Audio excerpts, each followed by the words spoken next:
Hi, Chennai has got certain standard symbols. The Central Station is one, the Egmore Station is another, and then we have the LIC building. For years in Tamil cinema, when they wanted to show Chennai, they would show the LIC building. Today, let us look at the history of this wonderful structure.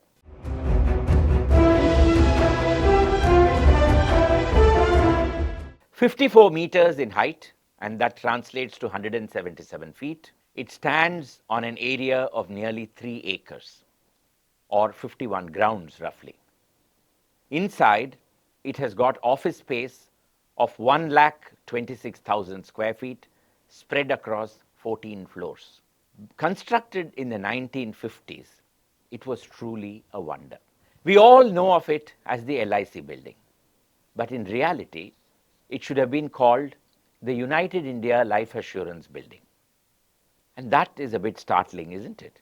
Where did United India Life Assurance come into this structure? That is the story behind this building.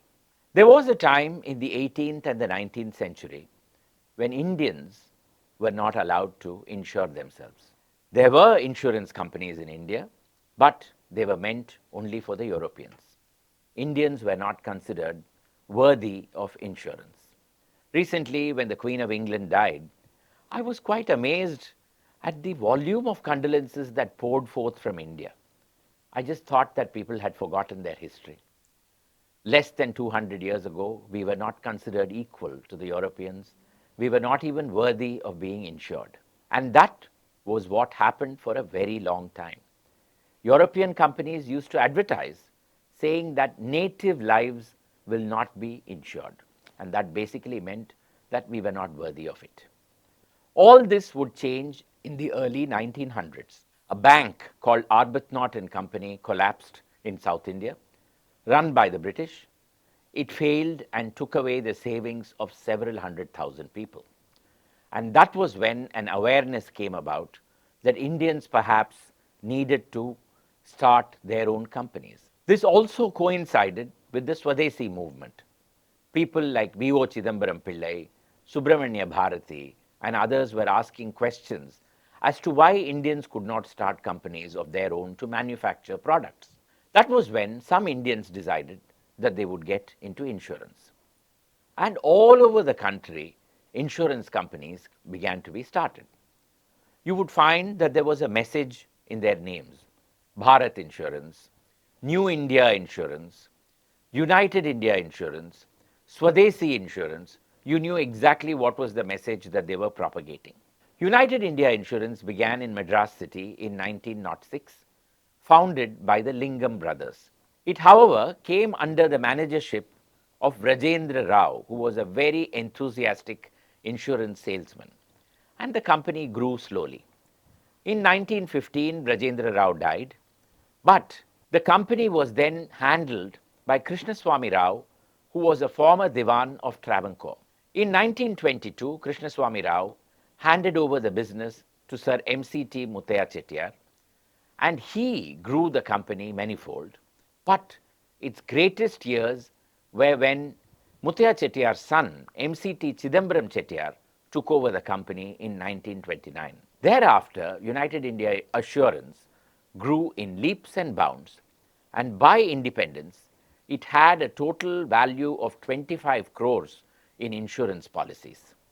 You can just imagine, you just need to translate that value into today's terms to understand how big United India Assurance was.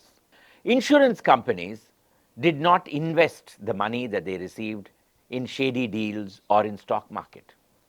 They preferred to invest the money in real estate because that is how they had a solid base through which they could take money back in the event that they needed it. Many colonies all over India were developed by insurance companies. Even today in Chennai, there is Prithvi Avenue. Prithvi Avenue got its name from Prithvi Insurance Company. Similarly, the United India Colony, which is even today a flourishing housing area, was begun by the United India Assurance Company.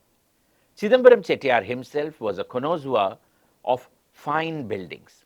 He lived in wonderful houses, he built wonderful offices, and he employed the best of architects. It was therefore no wonder that in 1953, just 3 years before the Golden Jubilee of United India Assurance, he made an announcement that all his insurance companies would be headquartered in a monumental building on Mount Road. By then, he had 3 insurance companies. There was United India Assurance, there was also United India Fire and General Insurance, and then he saved a sinking New India Guardian Insurance begun by English people. He took it over and made it a successful company. All 3 were to be headquartered in the new building, the United India Assurance Building. And for that, he bought 3 acres of land, prime property on Mount Road. The land belonged to the Raja of Bobili, who ran what was called the Madras Publishing House on the premises. There were besides the Pioneer Laundry, which survived till very recently, and then we had a few other structures on the premises. But this is where MCT Chidambaram Chettyar dreamt of an 18-story building to be designed on the lines of the United Nations headquarters in New York. The best of architects, Brown and Moulin from England, were flown in to begin work. And then the companies had to invest in it. The total cost of investment was 81 lakhs for the construction of 18 floors. In the event, the government refused to give permission for 18 floors, and that was brought down to 14. But work then began. Sadly, Chidambaram Chettyar was to pass away at the age of 46, just a year later in an air crash in Singapore. He had not only made a great success of insurance, but he had also begun the Indian Overseas Bank, and long before Dhirubhai Ambani, he had seen the power of artificial fiber, and he had begun Travancore Rayon in the princely state of Travancore. We keep worshipping names like Bill Gates and Steve Jobs, but we forget people like MCT Chidambaram Chettyar, who was truly a visionary and a great Indian industrialist. If only he had lived, the mind boggles at what else he could have achieved. Nevertheless, with his passing, work continued on the United India Assurance Building. But in 1956, the Government of India nationalized all the life insurance companies and brought them under the banner of the Life Insurance Corporation of India. The building also came under the LIC, and thereafter it was completed as the LIC building. 2 floors in the basement and then 12 floors going above. It was to be the tallest building in the country for 2 years, after which a building in Bombay beat that record. But in Chennai, the LIC building was to remain the tallest building for over 30 years. Several other structures have now come up which are taller. But you ask the average man on the road which is the tallest building in Chennai, the answer will still be the LIC building. It has got ingrained into the Chennai psyche to such an extent. And that was all the vision of MCT Chidambaram Chettyar. He dreamt in different ways. He did not think that this building was to be just the office for his insurance companies. He also wanted showrooms on the first floor and the ground floor because Mount Road was a retail hub.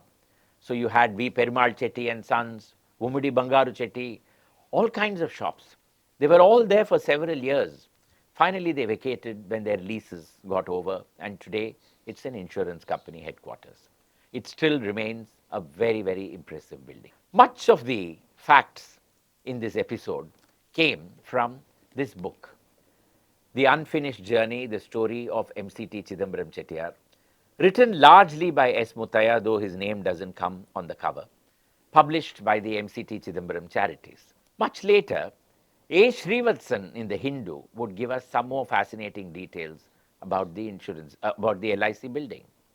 It consumed 1,000 tons of steel, 3,000 tons of cement, and it stands on 56 caisson pillars in the basement.